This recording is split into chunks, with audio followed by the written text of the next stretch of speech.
Shalom and welcome to Contextual Bible Study. My name is Denny Thompson. We're hitting kind of a landmark today. We're in episode number 50, and today's topic is Masada, a very, very fascinating location in the Dead Sea region, in the southern part of the Dead Sea. Now, the Dead Sea, of course, is obviously the lowest place on Earth. It's about just some statistics here, about 50 miles long, approximately 11 miles wide, 1,237 feet deep in the north. It's a lot different in the south. In fact, most of it is evaporating. But that's just kind of a general picture of the Dead Sea, which we've talked about before. But let's specifically get on what we're looking at today, which is Masada, down in the southern section of the Dead Sea. And there it is right there. All right, so a couple pictures overall of what it looks like. I've got an arrow pointing to Engedi, which was the last topic. You can see it's not real far north of Masada, and here is Masada. It's this cliff, this plateau that kind of sits by itself, hovering over the Dead Sea. And by the way, notice how much to the right of that is dry, because the Dead Sea has been receding drastically for many years now, almost 3 feet a year. But there it is right there. Here's another picture of it. We're looking straight out, and you can see again that Dead Sea house receding. To the south, there's more of it kind of out of the picture, and to the north is where by far the biggest part of it is. Here it is, Masada. All right. Now, this cliff is 1,320 feet just vertical, just straight up. It's about 20 acres on top. And it's been formed by erosion from surrounding wadis, or in other words, these canyons where have been created by water coming down from the center part of Israel, the Judean mountains. And as it works out, this particular area has been eroded from canyons going around each side. So there's a couple ways to get to the top of Masada today, of course. And here's a picture of what it looks like. You can see these cables right here. And if you look carefully, you can see kind of a winding trail. So let's look at that close. All right. One of them is called the snake path. And that's that trail that winds from all the way from the bottom, going way up to the top. It's quite a path. I've walked it before. It's not the way most people go today. There's an easier way. And that would be the cable car. As you can see these cables right here. A closer look at the snake path, okay, looking at it from going up this massive cliff here. And the cable car is, of course, going way up to the top. You can see a building way in the top. That's how far up it goes. And here it is right here. Okay, very efficient way, an easy way to get to the top of Masada. Of course, that wasn't quite available back in the ancient world, as you might guess. Now, I want to do this video, this Bible stock video, to kind of get an overview as we zoom in on Masada. So let's do that. We're going to start to move here. You can see that southern end of the Dead Sea and in the much bigger north. In the kind of the center area, that's where Masada is. All right. Now let's move in closer. And you can see this isolated plateau cliff that just sits there, almost 20 acres, way up high. There's a lot of history involved here, as we're going to look at today. And what we're looking at here, which we'll learn about in a second, is a 3-tier palace that Herod the Great built, which is kind of interesting. There's a whole lot to this. We'll look at various features on the top of the cliff, and we're going to look at a very, very important story about something that happened up here during a period when Rome destroyed Jerusalem and Israel. All right. Now, the very first reference in the Bible to Masada is likely this idea. When David had fled from Saul to a mountain fortress, it was described in the Hebrew scriptures as Masada, which means fortress. And it's likely that word Masada is Masada, because the text, the story puts him in this area. So it's very likely David was here before. In this verse right here, the Lord is my rock and my fortress and my deliverer. Okay, There it is right there, that fortress, Masada. Now remember, the ancient Hebrews used to picture God with all these images, like living water, shepherd, that kind of thing. Well, here's one, my rock and fortress. So in other words, in David's mind, he's thinking, that's my safety up there. That's one of the pictures of God. He's my rock. He's a place I can go to for complete safety. In this case, to evade Saul's attempt on his life.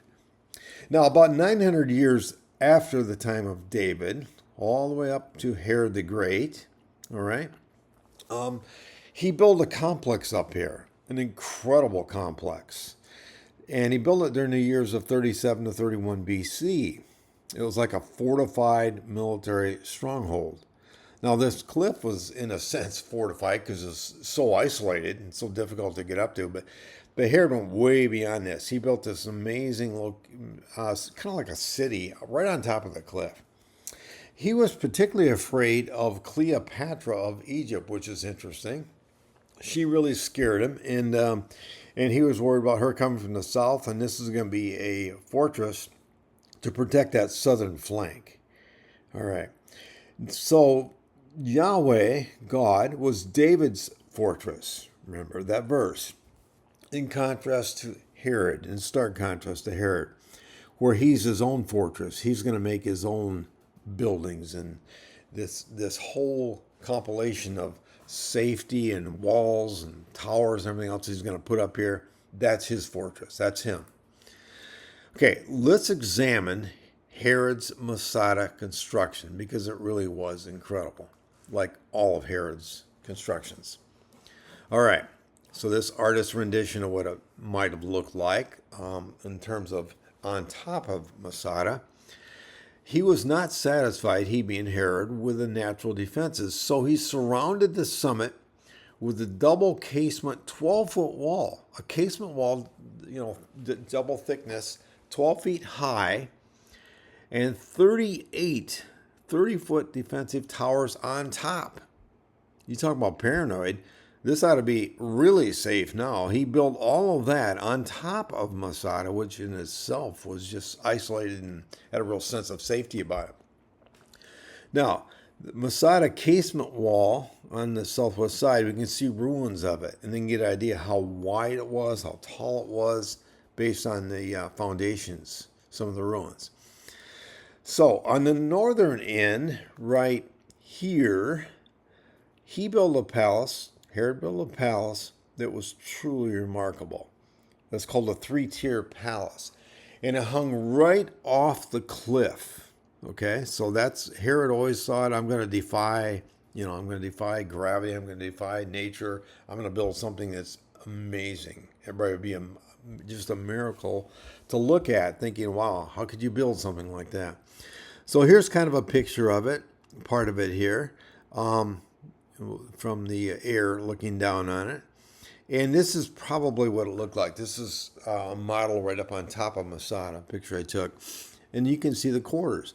He had, way up on the top was actually where Herod spent most of his time living, way up there.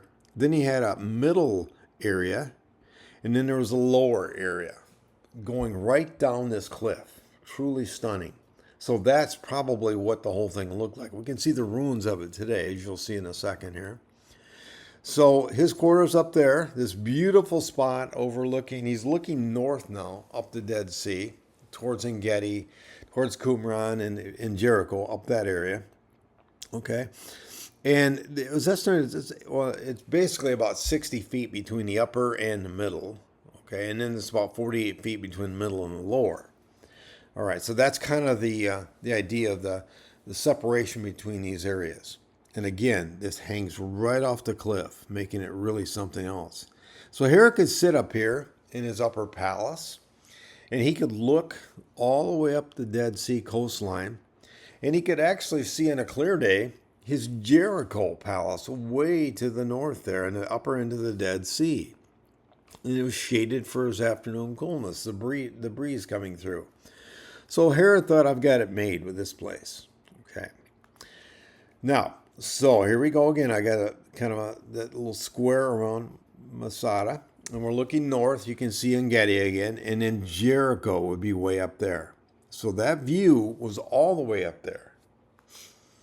Now, Herod and his family lived lavishly in this upper palace with its mosaic floors and frescoed walls, semicircular terrace surrounded by elaborate columns, designed in a way to capture these north breezes. Really, really spectacular. The lower two levels were for receptions and entertaining prestigious guests, only the prestigious ones. Other ones would not be able to get in there, of course.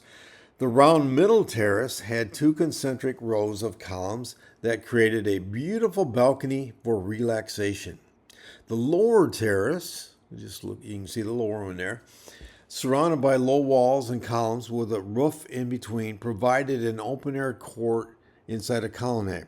A bathroom on its eastern side had hot, warm, and cold baths as well as mosaic floors. All right, so again, this is an incredible complex here that he could use to entertain these real high-end guests that came.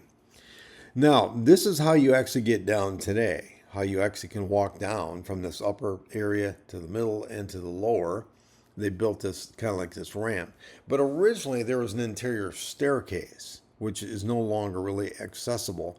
But this is how you do it today. You can walk around going down. We're actually going from the upper to the middle right here. And look at you can see the Dead Sea area below what once was the Dead Sea, the land itself, way, way, way down there. It's very, very steep. So that middle terrace looks like this today. Okay, there it is. That's one of his areas he used for VIPs. All right. And the lower terrace looks like this today. Now, this is kind of a cool picture when you're down here looking way up. You can get to see the perspective way up there of his palace where he lived, that upper palace. It's really steep. It's really an amazing formation. And again, you can see these staircases they built to get down here today. So tourists can actually walk down here and see some of these things. Now, in that lower area, there's just beautiful mosaic walls you can still see. So he just built this. He built everything to a level that was truly stunning. All right, and here's another kind of rendition of what it might have looked like here. Just truly, really one of the marvels. Of all of his things, this was palaces and so forth, complexes he built. This one really did stand out. Now, let's go from that three-tier palace and let's move over to something called the bathhouse, which is right about here. If you go here to visit, you can see everything that's pictured on this map right here. All this is available to see once you get up to the top. You take the cable car, that's the easy way. If you walk up, you're going to be a little tired, need to rest for a while. But anyway, this is where the bathhouse is. And these are the ruins of it today because bathhouses were very important to the Romans, and Herod definitely wanted to appease the Romans. Remember, he was appointed by Rome. He was under their authority. So no doubt that was part of his, something he wanted to build up here. And obviously he liked them too. Here's a picture of an entry room to the bathhouse complex. You can see some of the stucco that's still on the wall with the paintings on the stucco. And these baths were, in addition to being therapeutic and for your health, they're also kind of a social gathering place for the people. And this is kind of the entry to the whole area here. So this actually is called a caldarium. That's a place where they could heat water. So above those little pillars, that would be a wall. That would be a floor that was all the way across, so that you would not see the pillars. This is kind of exposed here to show how it worked. They were heated actually by wood from below, and they could heat the water up. There was a couple different levels of warm water they went through. First was kind of warm, and the next one was hot. This caldarium was a hot area, so there'd be like stages of going through the baths here, and this shows again how they heated the water. And they would finish up with something called the frigidarium, and that would be obviously the cold water. It was determined back then that was a very healthy way of doing things. Actually, today that's still done quite often here. Now, the storehouses, where were they? Okay, right there. These are important for many reasons. Herod had to store various things up here, and eventually that's going to come into play with another people who are going to wind up living up here years later. Okay, there are 15 of them, and they're massive. They had enough storehousing worth of food and wine and flour and fruits, all that kind of thing, for 10 years to feed 10,000 men. Now think about that. That's insane. That's how many supplies were up there. So they're just incredible amount up here, way beyond what was needed. Okay, because they're so big, it's such a big area, and they were just filled at that time. You can see these today. He also stockpiled various amounts of weapons in these storehouses up here. He had plenty of room to store all of that, the food and the weapons. Now, one of the most amazing things about this complex, and there are many, were the cisterns. In other words, the water. How did they get water? Obviously, they got to have water. They're up on a cliff. So how in the world are you going to do that? And Herod always said, okay, I'll defy nature. I can figure out a way to do this. That was kind of part of his DNA. He actually didn't do it, but he would supervise it, and his men would do it. But the cisterns, where were they? Right here. They were in a cliff going up. Okay, right there. So how did that work? How could you have cisterns in this downward cliff? Okay, and why would you have them there? That makes no sense. What's going on there? So let's try to figure this out. We'll look at a couple more pictures. This is actually one of them. They're massive. There were 12 of them that could hold, now listen to this. This is crazy. 105 million gallons of water. Okay, that's how much water they could hold up here on Masada. Crazy. So how did they get water in there? Well, okay. Now this is a model up on Masada, an actual model. You can see where it says 8 cisterns kind of above and 4 cisterns below. So that's how many there were. There were 12 total. All right. And see where it says upper channel, lower channel. What channels, what does that mean? Well, those channels were cut through the rock up to the wadi. So when it rained in the mountains and the wadis had water on them, Herod had this arranged so that he channeled this water right on down so it would go eventually right into these cisterns. That was amazing. Now, if you remember the Dead Sea Scrolls at Qumran, the Essenes had kind of a similar idea, but nowhere near to this magnitude. That's how they brought water into their town. This was an amazing amount of water, and it came down these 2 channels. There's kind of a close-up of it. You can see this upper and lower channel. It's kind of cool on Masada itself. They got you can use a little machine to show how this works. Kind of click a level and see how this water did this. It went down these channels and filled up these cisterns. Okay, quite an engineering marvel to say the least. This is actually one of the channels that's still left today, where this water funneled itself down from the mountains. All right, now the synagogue. That's going to come into play later. Very, very important. But where was it? Right here, right on that edge right there. Now it's up on the plateau itself, of course, but it's right on the corner there. All right, now Herod originally built this as a stable, but the Sicarii, and the Sicarii were generally called zealots. They're the ones who eventually are going to come up here, that we're going to learn about in just a minute. Many of you heard about that story. They're going to turn it into a synagogue, this stable. Okay. Now, here's what it looks like today. This is actually a synagogue that the Sicarii, the Zealots, made up here, right there. Another picture of it. You can see the little sides, kind of like the stairs or the steps where people sat during the synagogue services. So they were devout. The Zealots, Sicarii, were very, very devout. And we're going to learn why they were called Sicarii in just a minute. All right. Now, the Western Palace was bigger, believe it or not, even than the 3-tiered palace. It's up here. And Herod spent maybe even most of his time there. We're not sure, but there's some indications he might have. It's 37,000 square feet of utter, complete luxury. Truly incredible palace, right up in kind of in the center of this Masada. this artist's rendition of what it might have looked like. We don't know for sure. We can get an idea for sure based on the ruins, but it was just incredible. This massive complex that Herod had here with his own personal living quarters. And by the way, there's not really a lot of indication of how much time Herod actually spent up here. Some historians believe really not that much because he had these palaces and locations all over the place. So it's not like he lived there all the time. He didn't. It probably just occasionally he was up there.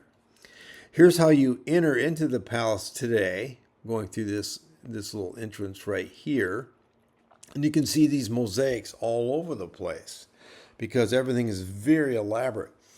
Herod's mosaic designs, he did not include human images on coins or the mosaics because that was against the Jewish law. Okay. Now, that doesn't mean that Herod, fully endorsed all of Judaism. He did not. He kind of walked the balance here. He was very much a politician. He loved Hellenism and the Roman, which was adopted by the Romans, by the way, majorly important. This Hellenistic type worldview that man is central to everything, not God. And yet he did things like this, okay, by not putting in human images, just other designs to appease the Jews. So that's kind of the way Herod was quite often here. Another one right here, and they are everywhere. They're beautiful, and these are the ruins. Obviously, they're cracked from many, many years ago, but you can actually see this, and this is inside of the palace itself. Now, we're just kind of taking an overview here. We're going to look at something called a columbarium, which is right here. Okay, what's that? All right. Here it is. And some of you might have heard about this before, but what this actually was, this is an actual picture of it right now, was this. All right. It was used in an area to house pigeons and doves. And they were raised here for different purposes, potentially for food, of course, and also for the droppings of these birds. They used those droppings for fertilizer. So this is interesting what these things were actually used for. But this is where these were located. I think there's a movie called The Dove Keepers, which is all about this, on Masada, who took care of these. But they were just one little segment of the mountain up here. Now, there's a massive, what we believe is a swimming pool right here. Here's what it looks like today. So where did they get the water for that? Well, they manually had to move the water from those massive cisterns I showed you a little bit ago, and that's quite a ways from here. So obviously slave labor was used to get the water over here. But they also kind of had a cistern in this area right here. Now, this one did not have water coming down from the mountains like the western cisterns. This is one where they literally transported that water over to here. And this is probably what they used to create that swimming pool and also to create an area where there was a degree of farming, believe it or not, according to Josephus, on the southern end of Masada, raising some crops here. This is likely the water source for that because this huge cistern was in that area. So that means that there was a garden area in that southern part. And of course, as I mentioned, probably that was the source of the water we just looked at, that cistern that was used, transported water from the other cisterns on the side wall there, all the way down to this area. And Josephus wrote about this. They're not totally certain that this actually happened here. I believe it was, according to his writings. So it's a little hard to prove all this. But this, in this area right here, and this rendition is probably not the best, but it kind of shows the idea of somewhere in that area there, according to Josephus, crops were grown. It was kind of a green area. They used the water. Now, moving ahead about 70 years after Herod died. So let's go up ahead in time to this. Okay, we've talked about this before, but when the temple was eventually burned, and there was a Jewish revolt that began in 66, And that's actually going to start in the next location we're going to be talking about, the next teaching, a place called Caesarea by the Mediterranean Sea. But anyway, that began there, and it spread throughout the country, especially in the Galilee, and to Jerusalem. And in 70 AD, Jerusalem was destroyed. The temple destroyed, and Jerusalem was destroyed. Okay, now, how does that relate to Masada? Well, the people who survived this, some of the people who survived this were zealots. Now, they were called Sicarii, and I'll show you why in just a second here. The ones who did survive, they were vicious fighters. Many of them left, and they went to 3 different places of refuge. Okay, first let's look at the Sicarii for a second here. This is according to Josephus. And then it was the Sicarii, as they were called, who were robbers. All right, now this is the Hebrew word for zealots, kina. They grew numerous. They made use of small swords. And from these weapons, these robbers got their denomination. And with these weapons, they slew a great many. Now, right here, that's called a sikar, that tiny little blade, that little curved blade here. And these zealots were eventually called Sicarii because they carried these with them. And as mentioned, they were vicious, vicious fighters. The Romans hated them because they could sneak up behind a Roman and kill him real quick. They could slide that thing under the Romans' soldiers' armor and kill them. In fact, there are even accounts of them, these guys going in there and cutting out a Roman soldier's heart and throwing it on the ground. So really something. Now, they were not just wild men. Obviously, that part is wild, but they believed that they were doing what God wanted. We've talked about this before, the whole idea of the zealots. I won't go back all that again, but that was based on scriptures that to be zealot for God meant this too. You had to take care of the enemies. You had to get them out of there so that God's people could survive. All right. Now, these people, okay, the Sicarii, were present at almost or probably every single Passover because that was called the Freedom Festival. And they all came to Jerusalem. It was probably many of them who were yelling, Hosanna to the Son of David. Hosanna meant save us. Now, originally it meant bring rain. They were waving these palm branches, and I've talked about this before, but if you wave them in a big crowd, it sounds like rain.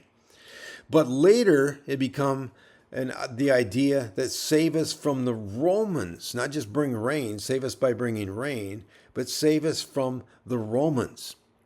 That became illegal, and they were likely, almost certainly among the crowd on Passover. Okay, and they were there when Jesus came down the Mount of Olives that day, for sure. All right, now, I mentioned they went 3 different places, actually palaces that Herod had built when they escaped Jerusalem. The ones who escaped, many of them were killed, probably the vast majority of them. So where'd they go? All right. Some of them went to a place called Macarius. That's a palace over in Jordan. And that may ring a bell with some of you. That's where John the Baptist was killed and beheaded, right there.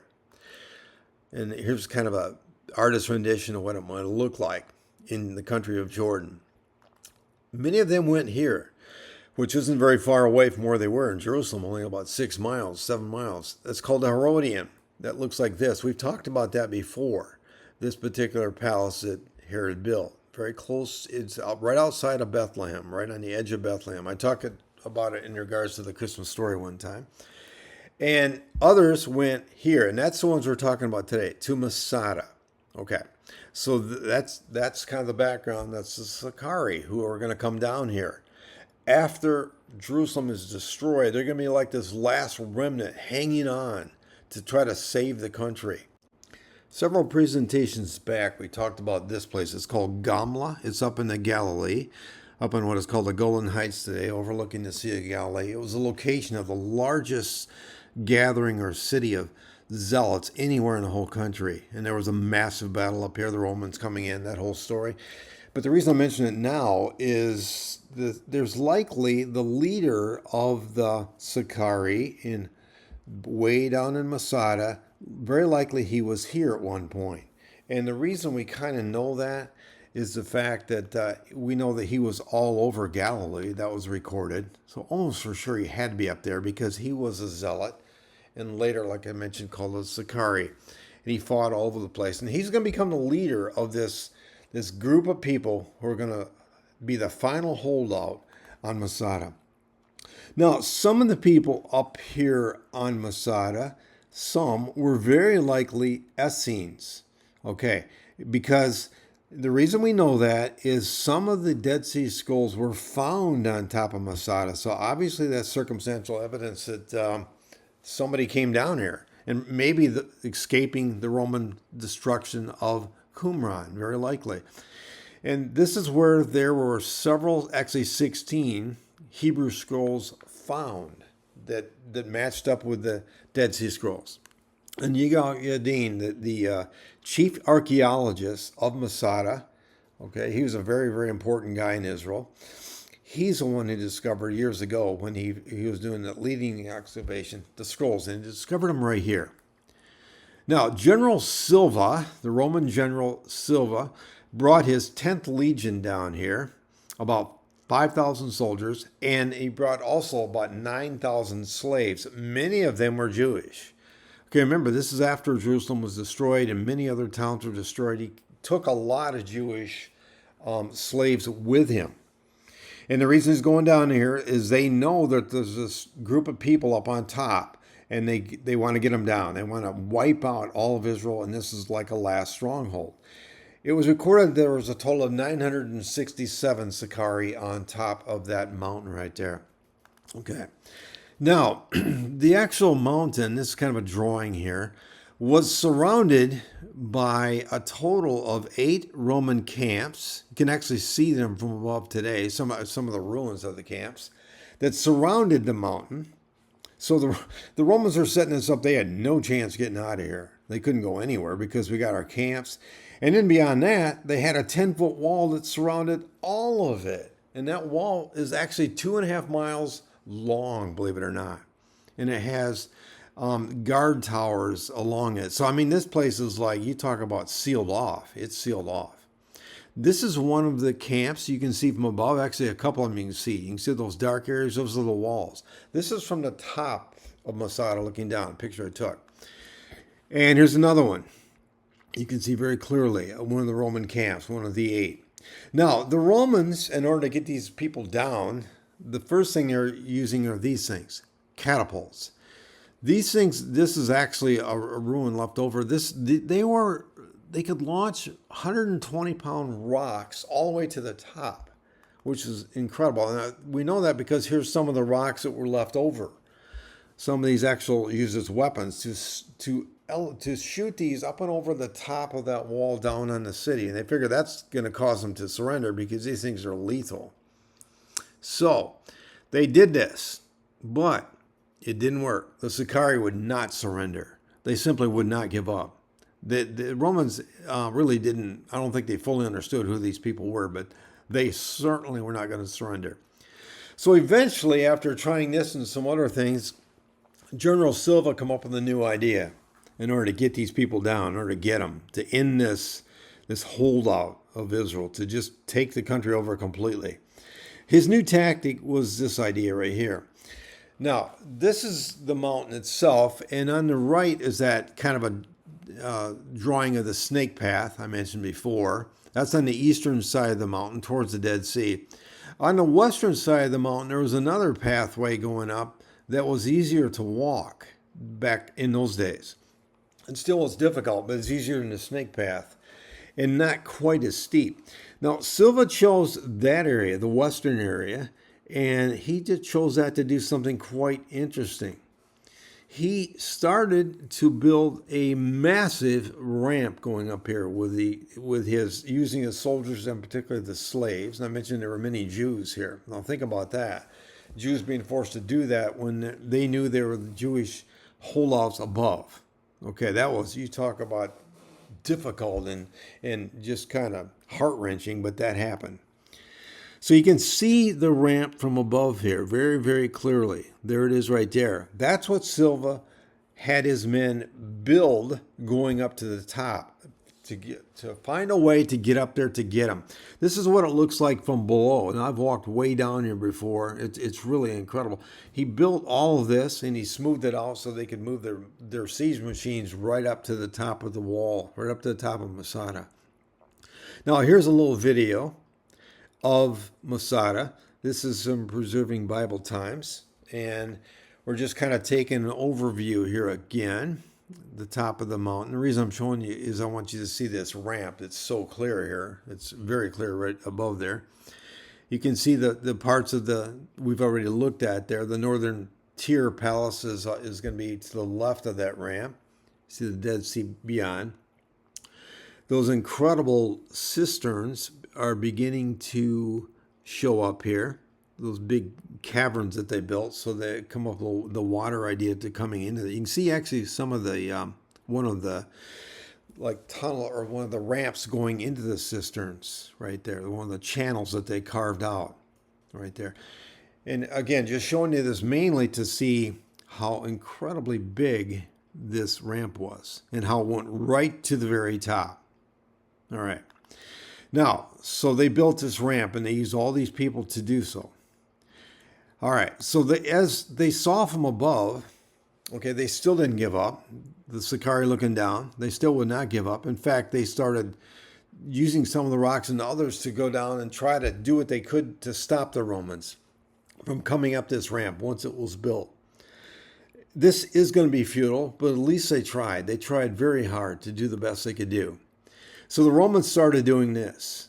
They pushed up this ramp once they had the ramps complete. These siege machines, they could go up there and just batter in very hard on the wall, and particularly on the gate, to try to knock it over so they could just walk in and kill them. So these siege machines were pushed up on top. Now, the Sicarii built a 27-foot high inner wall at the top of this gate where they were coming up. So they didn't sit there and do nothing. They built this wall. They used existing wood from existing buildings, but they also put earth between the wall. So they had kind of like a double wall here, actually, is what they had. And they thought this dirt would maybe absorb the impact and save them. So that's what they did in order to try to stop them.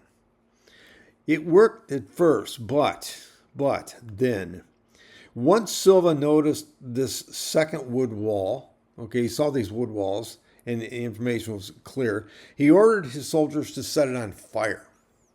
At first, a strong wind blew flames towards the Romans. In other words, the flames came back at the Roman soldiers, threatening to burn their battering ram and kill them. Okay, and at that point, you can imagine the Sicarii up above were cheering, just hoping this is going to continue. But the wind changed, and then all of a sudden it turned back towards the wall, and it set it on fire. And it began going up in flames, and it was a massive fire that took place at that moment. The wall was burning. Okay, and at that point, they knew inside it's hopeless. So here's what happened on the inside up above here. So listen to this part. It's important. This is from Josephus, and he recorded this. This is what happened next. But first, this is actually a speech that Eleazar ben Yair gave to the people. But first, let us destroy our possessions and the fortress by fire, for the Romans will be grieved. I know for certain, when they fail to capture our bodies and lose the profit, let us leave only the food, for it will bear witness to us after we are dead that we are not overcome by want, but that, as we are resolved from the beginning, we chose death over slavery. All right, so he's telling his people, here's what we need to do. So more specifically, Eleazar ben Yair set up a plan. He said, let our wives die before they are violated. And obviously it was going to happen. And our children before they experience slavery. And after them, let us grant one another a noble favor, preserving our freedom as a beautiful funeral winding sheet. Now, all right. And it was mentioned here, he talked about leaving the food in the storehouses. He wanted the Romans to know they could have lived on. That wasn't the reason why. They had plenty up there. How do we know what happened here? Okay, and what's going to happen next? How do we even know that? Josephus reported that 2 women and 5 small children were the only survivors of the mass suicide atop Masada. They were taken captive by the Romans, who entered the fortress by means of the battering ram and siege tower that were laboriously moved up a constructed ramp. That's Josephus' account. Now, there's some people who dispute to say Josephus, he made this up or whatever. I'd say that's unlikely, but just to let you know that there is that story out there that somehow they think, maybe all this didn't happen exactly like Josephus said. Not sure. My guess is it did happen because I don't know why he'd record it. That night, lots were cast. Okay. Eleazar ben Yair made an impassioned speech. Every man killed his own family. The final 10 killed the others. This is what Josephus recorded. When they cast the lots, kind of like the order of death. So these leaders killing off their own families. And then finally, the final 10, these leaders are going to take their own lives. Now, this is where Yadin found the lots. They actually found these lots. And here they are. All right, you can see them. And they have the names of these 10 people on here, these 10 leaders. On that day, 967 zealots took their own lives rather than being enslaved by the Romans. So we have this physical evidence of these lots right here, these lots that were cast. Now, I should mention, by the way, Eleazar ben Yair was the last one to die when it all happened. And of course, he had to take his own life. No one was left. In 1964, something was discovered in the synagogue. I want you to listen to this really close because I find this absolutely amazing. All right. Now, in a synagogue, even to this day, there's something called a geniza. A geniza is a shelter. It's used to protect or defend previous documents. It's something where they put very important items. It's right here, right in this area. If we look at this picture, it's over here in this corner. Yegar Yadin found something incredibly significant in this one right there, this geniza from Masada. What did he find? Here, down in this area of the geniza, he found the following. He found a portion of the Ezekiel 37 scroll. Okay. Now, why is that important? Okay. And why would that be there? Why? Because they put in the geniza whatever is very, very important to them. So why did Eleazar ben Yair and the Zachari put this in that geniza? Why? What is Ezekiel 37? That might ring a bell with some of you. And think about this. Why did he do this? What's in that 37? It talks about the Israel itself being bones in a valley, all dead. Just bones. That's it. But suddenly they start slowly coming back to life. The sinew starts to connect the bones. Then there's flesh that starts to form over them too. And skin starts to develop. And finally, as this image that Ezekiel's talking about here, as all this is happening, finally, the breath of God enters them. And they stand up gradually, one after the other, and they come back to life. It's really quite an incredible prophecy. So think about that. Why did he put this and they put that in that geniza? Were they saying, okay, now I'm speculating, but it seems to make a lot of sense. Were they saying, we know we're dying, we know that's it, but it's not it. One day, Israel is going to come back. And life is going to come again because we know this from what God told us in our word. We're going to die, but one day life is coming back. What an amazing picture. And that's what they put in this geniza. What kind of faith is that? I just find that absolutely incredible. Son of man, these bones are the people of Israel, the text says. So we know that. That's exactly what that prophecy is all about. Now, remembering the ancient defeat of these Jews, modern Israeli army recruits swear their oath of allegiance at Masada. This has been done for many, many years. I'm not certain if they're still doing it right up to the very present, but I know they were very close to the present. So they go up here to swear into the military. They're given a gun and a Hebrew Bible, and they swear to never let Masada fall again. Masada is a symbol. It's so important. It's a symbol of the final holdout of Israel. But now that they're back, the IDF say, never again will we let it fall. In other words, never again will Israel fall. Never again will it fall.